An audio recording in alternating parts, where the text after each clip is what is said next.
Hello and good evening. Welcome to Transport Talks with Ejiro. And today we'll be speaking about equity in transport. So someone once said, the greatest threat to our planet is the belief that someone will save it. So I would say the greatest threat to our transport system is the belief that someone will save it. So we have to decide and make the transport what we want it to be. Okay, so before I proceed, we have with us Daniel Betole. He's a civil engineer and also had a master in transport engineering. We also have with us Mumbubu is a land public transport researcher and from South Africa. So our third speaker is about to join us. He'll be coming in late. So we'll just proceed with the discussion. So let me start with Daniel or all of you. When you said what's the difference between equity and equality, I think that's a good place to start. Yeah. So maybe Daniel, anybody can. Yeah, What's yeah, I'm happy to take that. Um, I find with such a question that there's a popular picture, quite a popular one, that sort of explains what the key difference may be. And I'll crave your indulgence to just pop that up.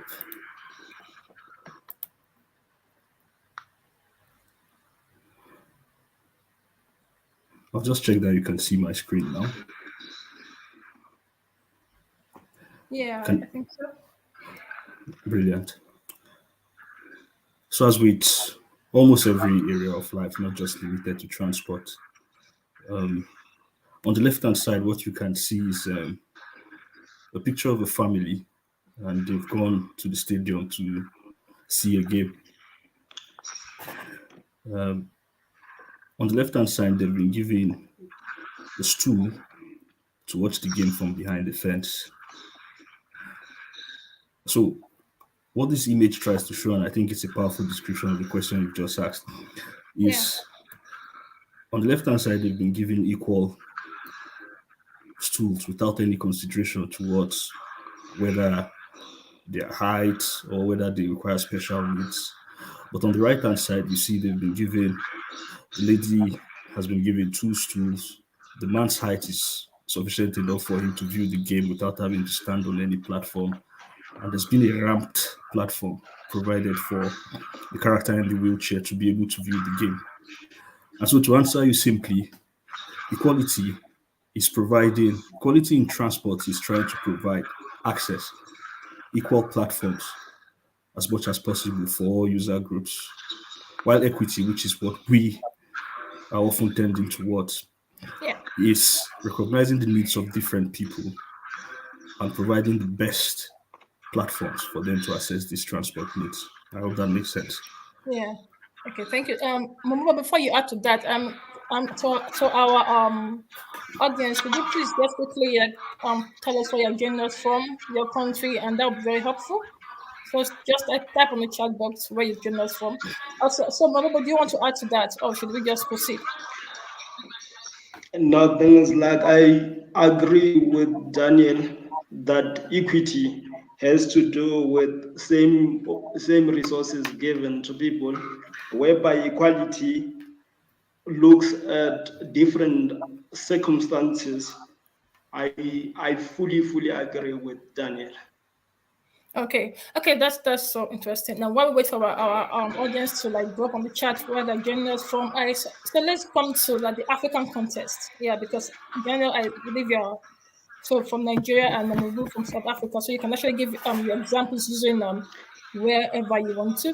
So, and let's come to Africa. So, what do you think? Do you think first of all? Do you think where is our transport system? Where did we are in terms of equity? Do you think we are there, or we are about to start, or we are moving? So, what do you think? If I go first, Okay, that's fine.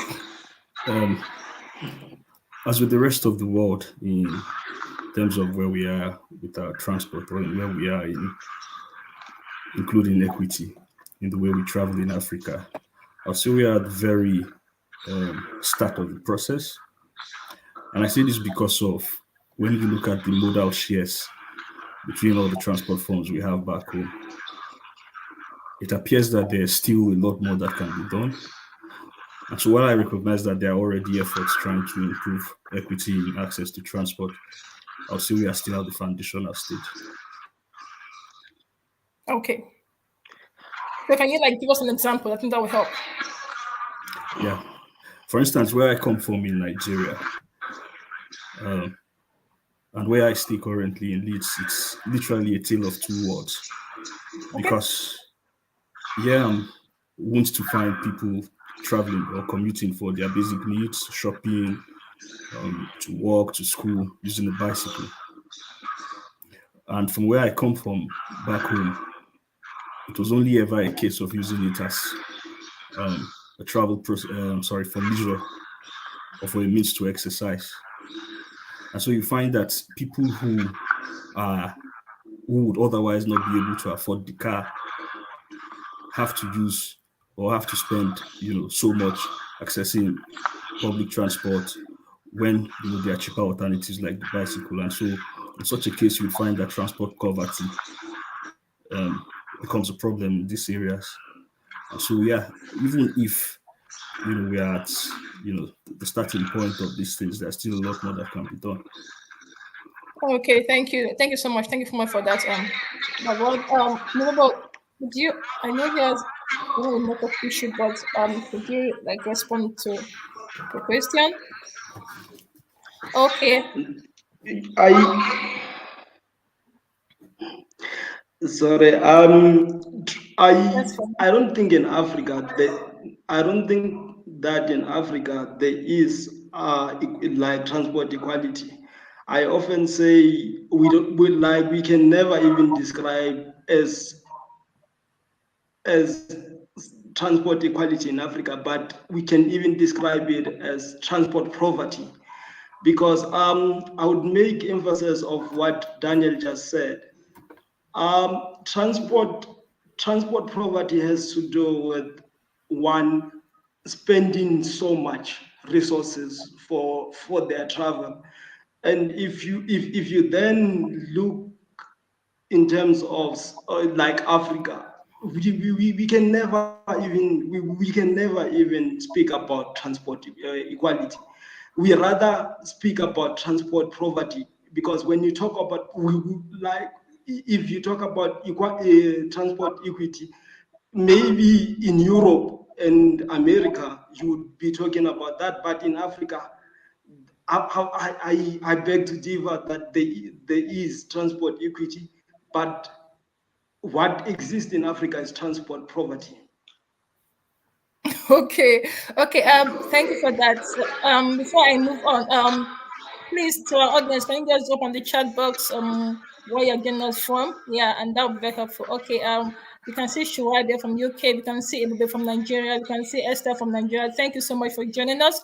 Okay, so back to Daniel and Mumbo. You can any of you can decide to answer. So now, what do you think the problem is? Because now, for the first image that Daniel showed us, about the people getting support to watch a match. So we have diverse kind of people in Africa, for example. So we have the low class, the high class. We also have people, women. We have kids. We have the disabled. We have different kind of people. So what do you think is the problem exactly? If I can take that first. So I would like to emphasize that the problem with transport equity is not just limited to Africa. It's an ongoing global debate, and and yeah, so there are all shades of nuances to the sort of problems we have in transport, and I'll just name a few. To achieve equity in transport, it's it very much has to be an integrated process at all levels. We have the transport planners, we have the transport engineers, government legislators, and everybody actually working to achieve this, the people with special needs. But you find that in most transport projects in Africa, um, very little is done to actually make sure that there's that synergy between all these groups. Where they are designing roads, for instance, in my experience designing roads back home, you find that there are no hard legislations, for instance, that ensures that roads are designed, with um, proper walkways. And you find sometimes people just design the roads, put the drains by the side without any consideration for pedestrianization around that area. And so, in such a case, you find it may be a problem with the legislation that does not ensure that every single road or every single carriageway design within such a country has these provisions. You find that it's also a case where the consultants have not, in a manner of speaking, factored these considerations in, or even if they do, they've done so to cut a quick buck. You find that perhaps even in the design of such infrastructure, they've not asked people in those communities. They've not taken proper studies into seeing what would you like to do? Would you like to see proper walkways? Would you like to see cycleways? How safe would you want this infrastructure to be? And so I would say the problem, just broadly speaking, is a case of having that synergy. And I think it is that synergy that is lacking in ensuring transport equity. Okay, okay. But before I get to you, I want to say to our audience, please, when I quickly maybe make this quick pop up. Okay. So when you see the word equity, what comes to mind? So can you just type on the chat box three words that come to mind when you see the word equity? So I know you can be in transport, you can be in non-transport, but when you see the word equity, what comes to mind? You can quickly just drop that on the chat box as we listen to Mbobo. Okay.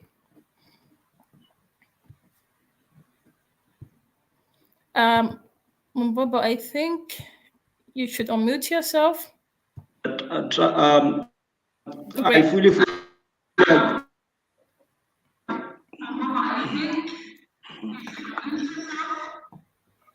just unmuted myself. Okay, great. Yeah, we can hear you. The problem of I fully agree with Daniel that the problems of equity does not exist in Africa. Of inequality in transport does not exist in Africa alone. Yeah. But I would also take this in mind. What happened? What happened in 1998 in terms of the United States federal government? What they did is that they spent a lot of they spent 200 billion in US dollars in financing their Transport Equity Act. That project went from 1998 up until 2003, when Congress were unable to then even decide on how to allocate budget in terms of equality to transport. What they then did in 2005, they amended the act into the Safe Transport Equity Act. So you then see that to achieve equity into transport, the government had to make decisions, and those decisions needed then made transport better like in the United States. So when you come to Africa, in terms of like allocation of resources, I believe researchers, I believe government, I believe that government needs to make studies. And in terms of studies, I don't think there needs to be only engineering studies. I also feel that there needs to be proper research in terms of how does one policy then impact people in terms of their social needs. Oh, okay, okay. So thank you for that. And let me quickly share chat. So we asked a question: what three words comes to mind when you see the word equity? And Jenny Martins mentioned fairness, opportunity, and engagement. So before we go, and she also has a question we should drop on the chat. So before we go to the next chat, so our speakers, if you don't mind, can you just quickly address this? So she said fairness, opportunity, engagement. Do you like agree with that? Do you think there's more than that, or where do you think we are in those places in terms of like as a continent Africa, or you can use your country Nigeria or South Africa, anyone? I don't know. Did I make myself clear?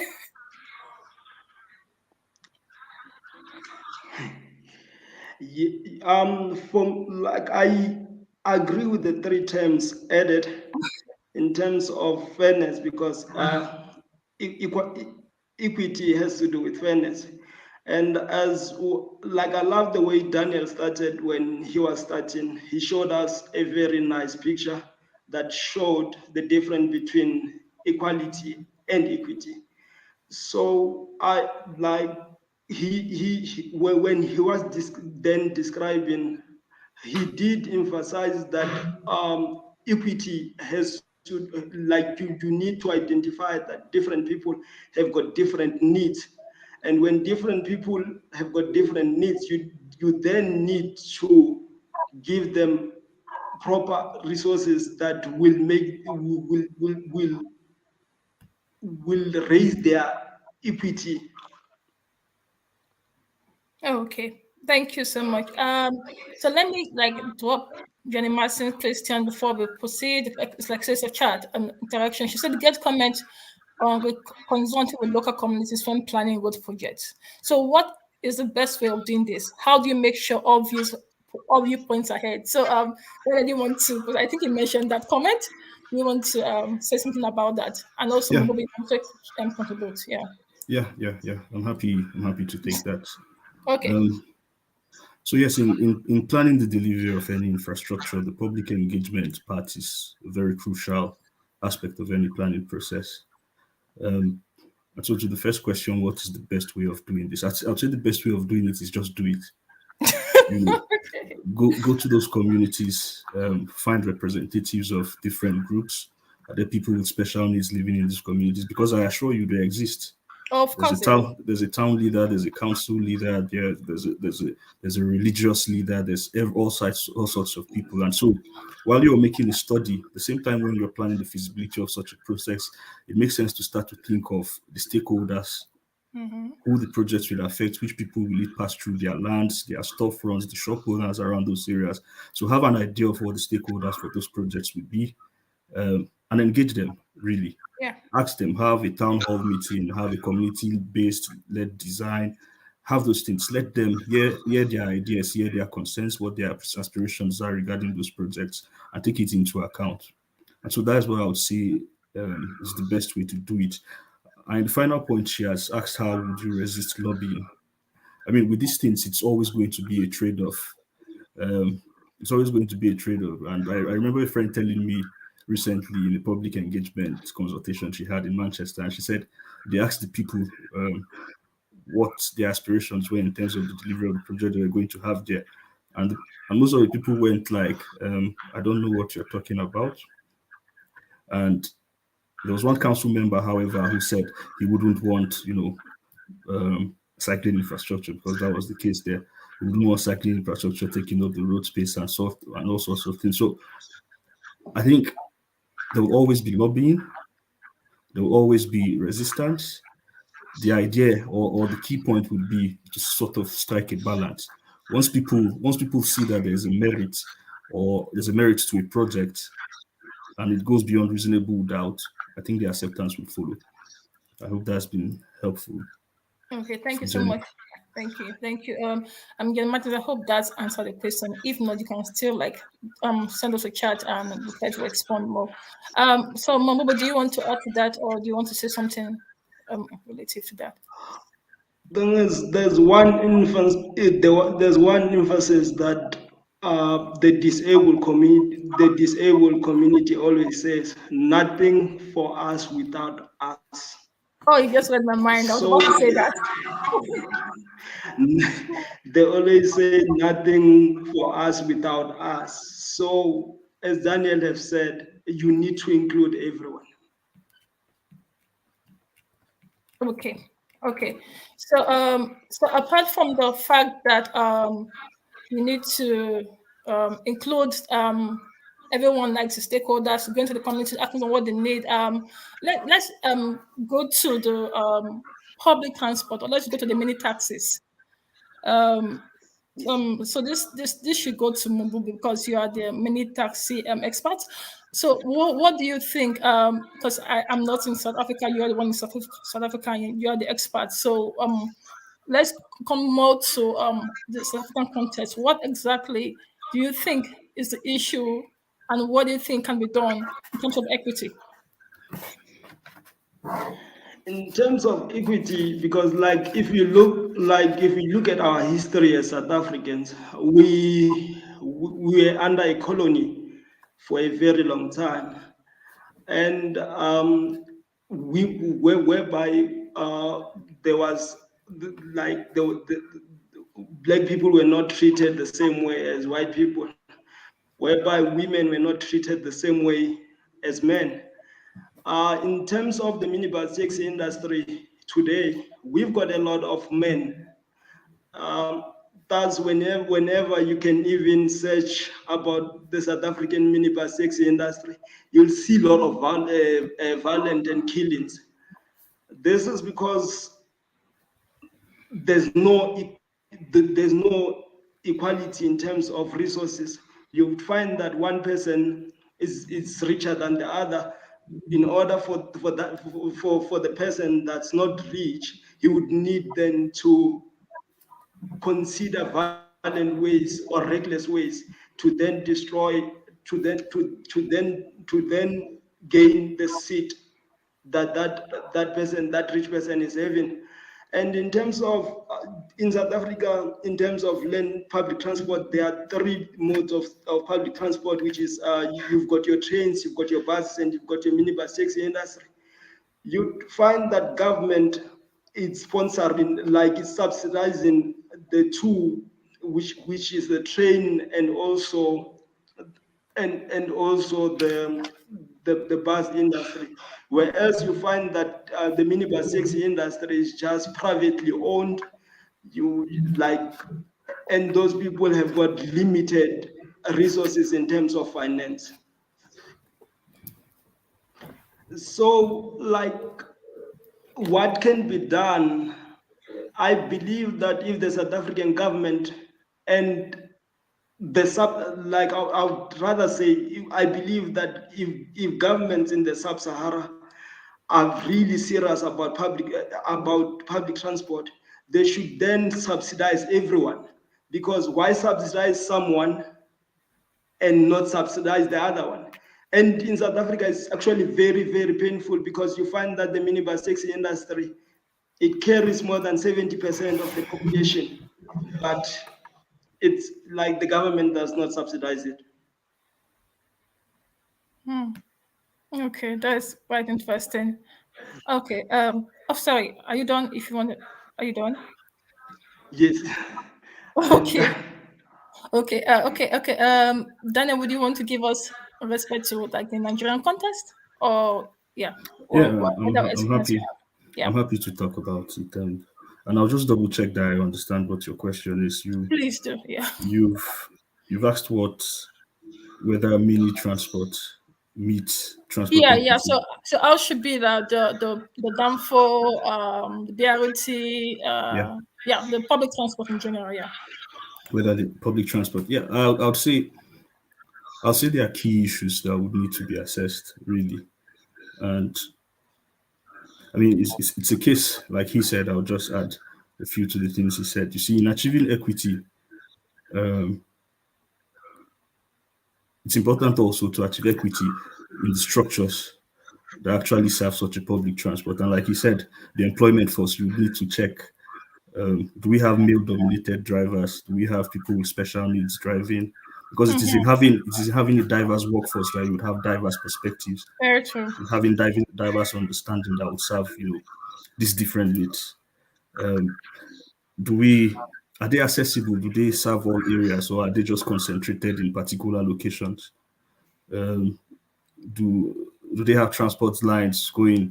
I'm not familiar with Lagos, but I'll try to give an example. Do they have transport lines running from Okokomaiko to Victoria Island? Do do they serve those purposes, or do car sharing schemes, are they concentrated to a particular location? Do they sometimes reject calls for ride at different locations? And so it might be a case that we also have to look at the legislation in place, at the legislation that makes sure that people do not hike prices indiscriminately, at the legislation to make sure that no user of these services is discriminated against. And so it's in checking these aspects, and there are a lot more that could be Yeah. checked that will give a sense of where we are, in terms of achieving equity in mini mini transport. And Yeah. so I think in this case I've avoided giving a simple answer of yes or no, Yeah. but I'll Yeah. ask that you check. Yes. Yeah, I something just actually I find this quite interesting that none of you actually went beyond land transport. I know, yes, of course, civil engineer and land expert, but I think there are other part of transport than just land. There is the water, there is the rail transport, there's the air. Why is nobody saying anything about that? So it does imply that those parts are like everything is fine. Oh, by all means, I think there are problems with every transport mode. But I can imagine we are focused on land because as transport estimates from around the world will show, nearly 80% of passenger trips happen on land, Yeah, that's particularly on roads. So yeah. okay. Um, so Mababo, yes, you sent an interesting picture. Do you want to talk about it? Should I share it? Yes, you can share it. Okay, great.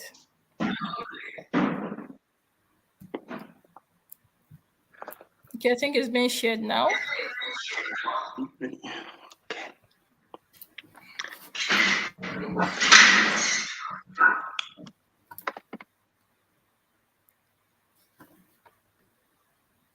Yeah, we can see the pictures. Do you want to see? Yeah. Okay. Just want you guys to look at the screen and ask yourself, when last did you walk to school, or when last did you walk to work? This is a story of of a young girl in Kenya. This young girl, each and every morning, she has to wake up in the wee hours of the morning. She has to do her home chores, and she has to walk 13 miles. I'd like you to share the next picture. This is a story of a young girl in Tanzania. Her name is Sylvia, and that's her mom. Sylvia, like the previous girl, she experienced more or less the similar experiences. But you would see that in the picture, Sylvia is smiling, and you might ask yourself, why is she smiling?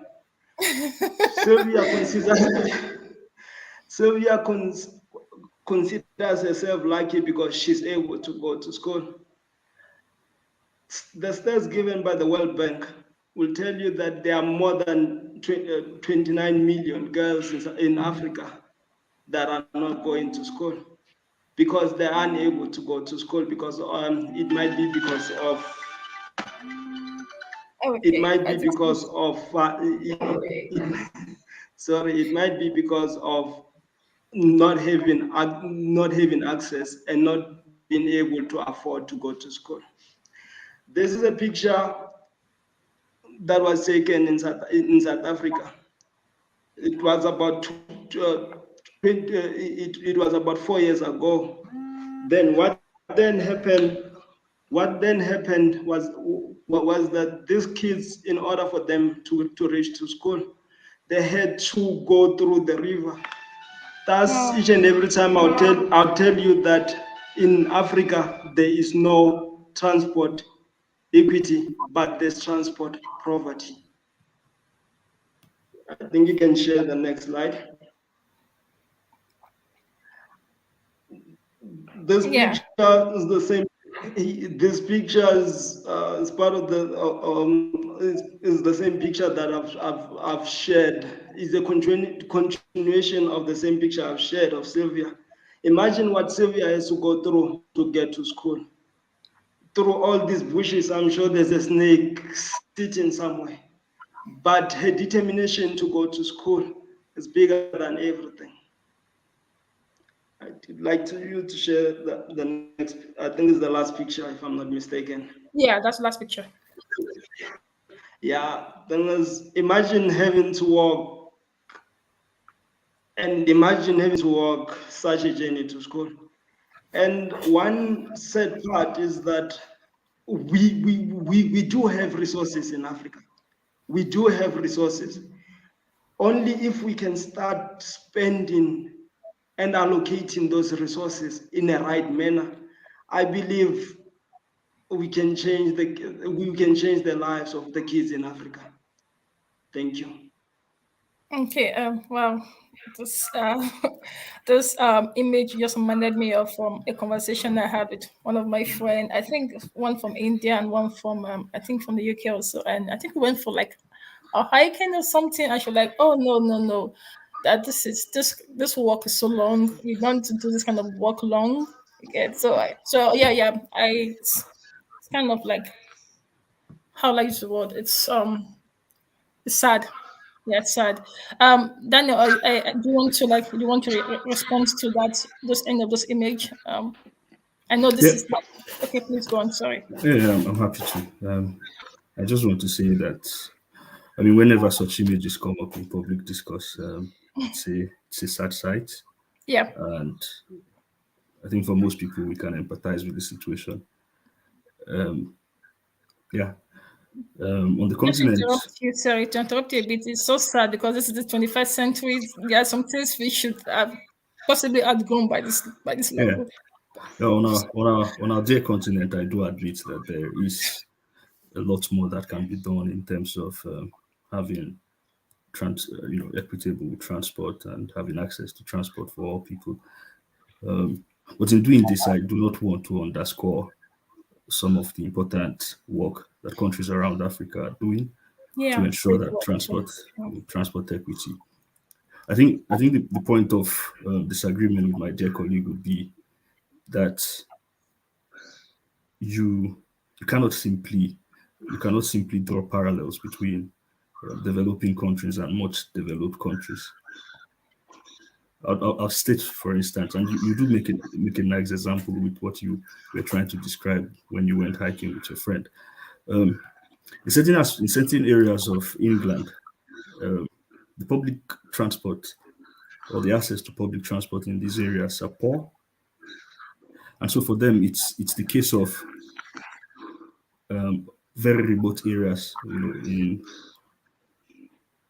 the countryside, not having access to good transport. It's an equity problem for them as opposed to cities, right? And so for us, it's on a much larger scale, like a girl having to walk 13 miles to school. But it Yeah, does not, completely remove, attempts, foundational attempts, I would like to add, that have been introduced in the past. I would say this, for instance, where when I was a child growing up in Lokoja, I know there were several schemes by the government to have free buses, um, you know, conveying children to school at no cost, trying to provide that kind of succor. But I also do recognize that such a chance was perhaps not given to a similar child who grew up in Dekina. And so I would say, yes, there's the challenges I loved. There are a lot of challenges that we will have to overcome. But yes, we're at the foundational stage, and with the right sort of conversations like the ones we are having on such a platform, I believe that type of change will be realizable. Yeah. yeah. So before Baba, if you want to ask that, I just want to say something.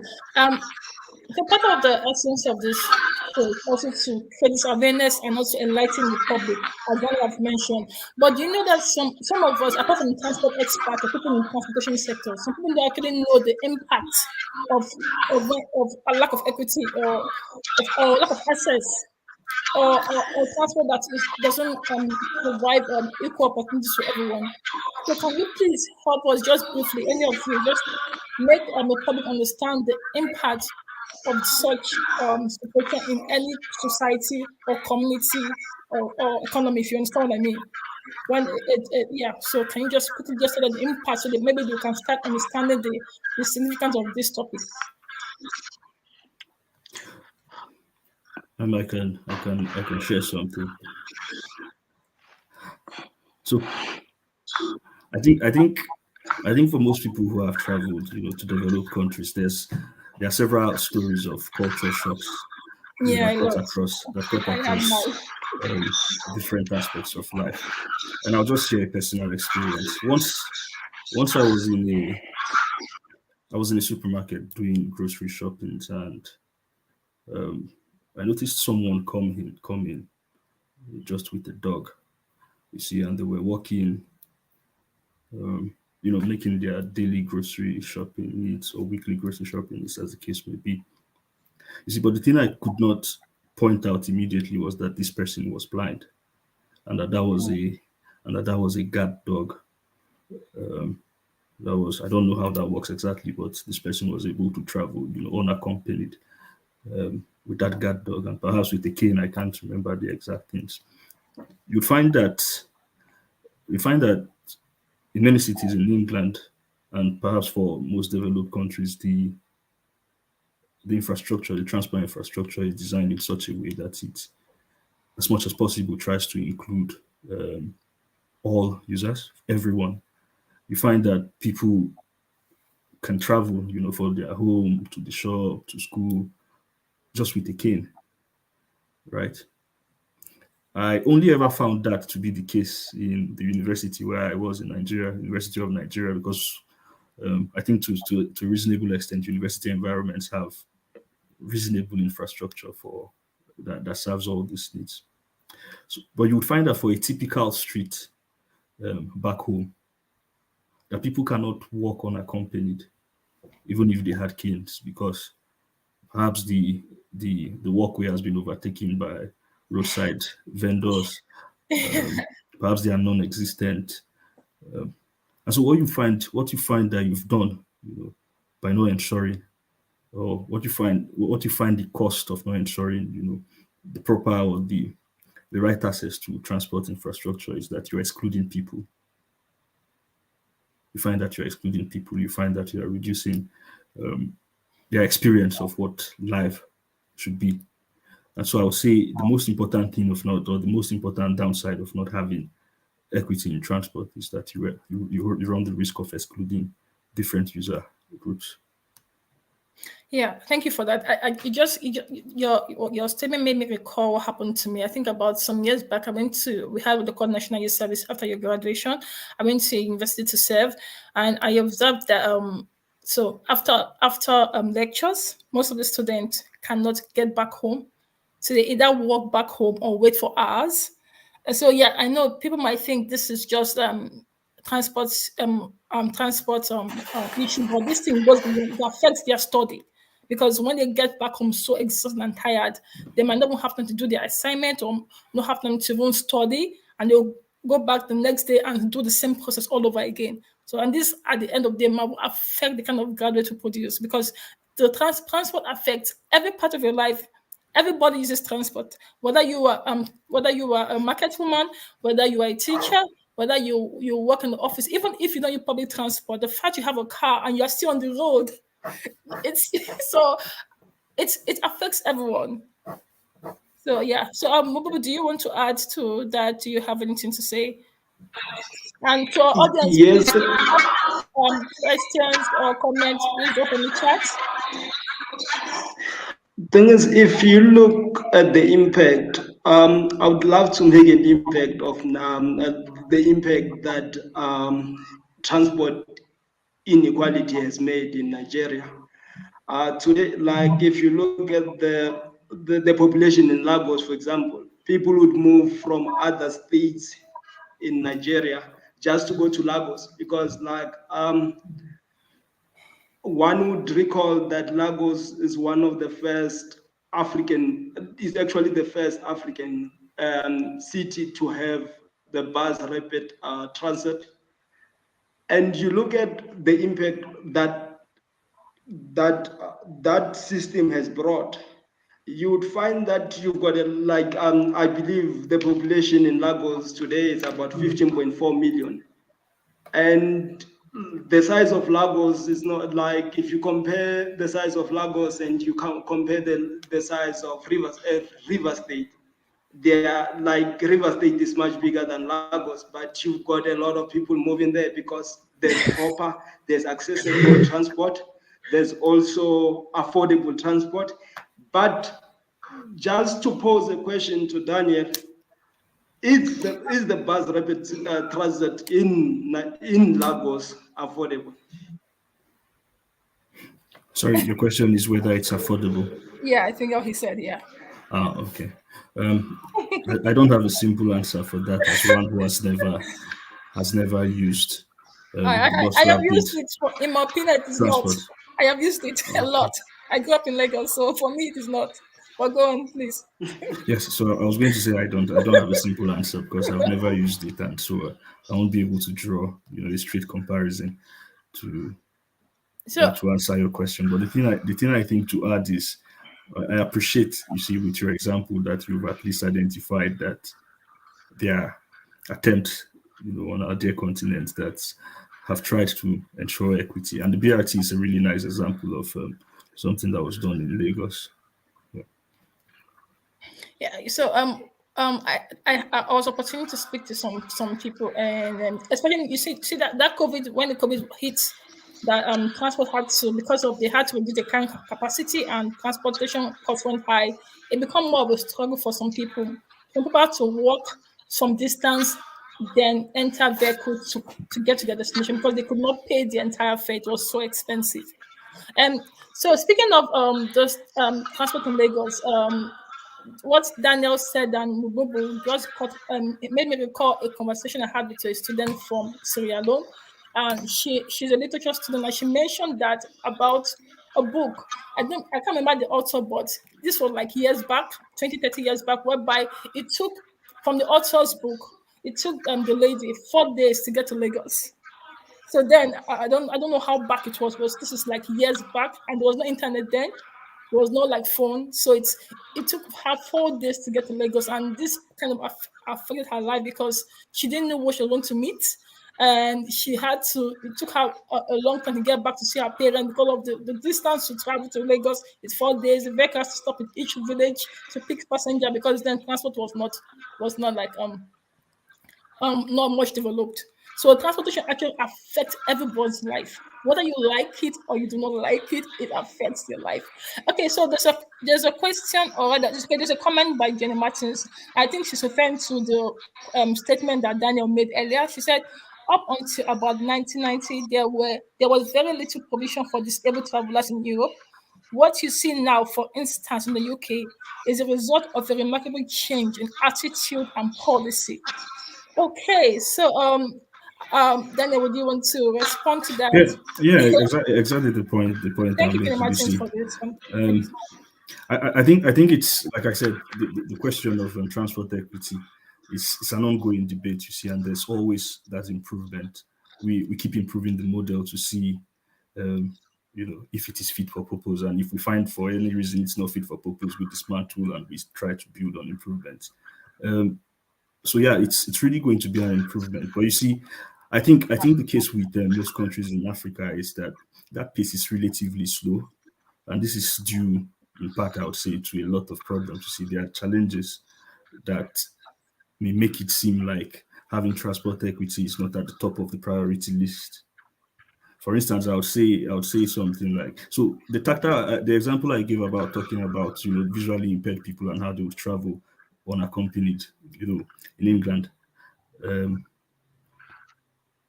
so one infrastructure that makes that likely possible is having visual cues. Sorry, not visual cues per se, but I want to say touch sensitive cues, tactile pavements. Um, there are a lot of them at your crossing points. Those studded dots you find. They want the visually impaired person with a cane that is approaching a crossing, or a hazard, or whatever the case may be. So those things have been around since 1965. They've been around for a long time, for a relatively long time. But you'd find that in their application in many developing countries, it's not widespread. And so I would say, even if we are at the foundational stage, it does appear at this moment that the pace to which we are trying to catch up with developed countries is a bit slow. But yes, I do believe that yes, with this type of conversations, we're already sowing the right seeds in the minds of people, and yes, we'll realize that change. Okay, so I'm going to ask a very controversial question now. So, so if you were asked to pick any group of people that you think should be the priority and focus in terms of equity and transfer, who do you think are like priority should be given quick attention like now? So which group of people will you pick? I think your question is tricky Yeah, that's why I in the said it's sense controversial. in the So sense that it tries to underscore, if you like, the fundamental meaning of equity. yeah, Um, equity does not try to prioritize. yeah, It tries to look at all user groups and say, um, taking all of you together, these are the type of policies, these are the type of arrangements that would work. And so I would say, to answer you simply, I would say everyone, every thank user you.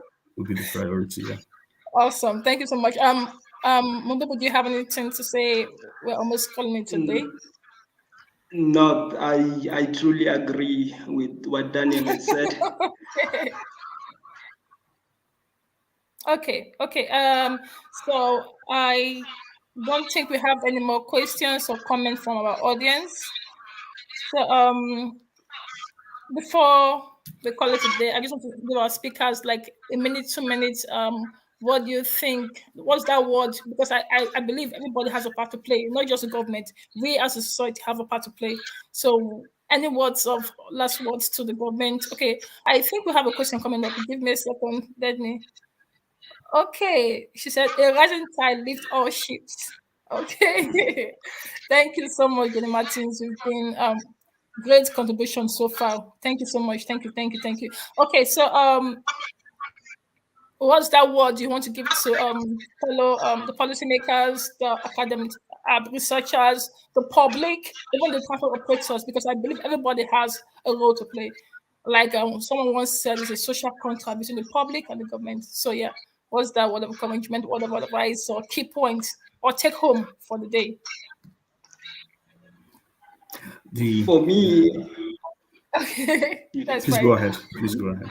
Yes. for me, an advice that I would give to the government and the public is that, for example, in UK, I was privileged enough in Disability Month to join in on a webinar that Jenny Martins had on inclusion, in terms of inclusion of disabled people. Having a great organization such as the ITS would really change it would really change our perceptions in terms of having a full view in terms of equality, having a full view in terms of smart, because in Africa nowadays we talk a lot about smart mobility, Yeah. but we don't really understand what smart mobility is. But if we can have organizations such as the ITS, I believe that we can better implement.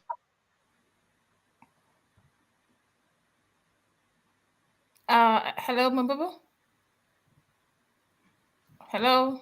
Okay, I think we lost him, but we have ITS in Nigeria, and I'm very aware of that. So I don't know about South Africa. I don't know about other countries, but I'm very aware we have ITS in Nigeria. Yeah. Okay. So Daniel, I think you want to give a take home for the day. Yeah.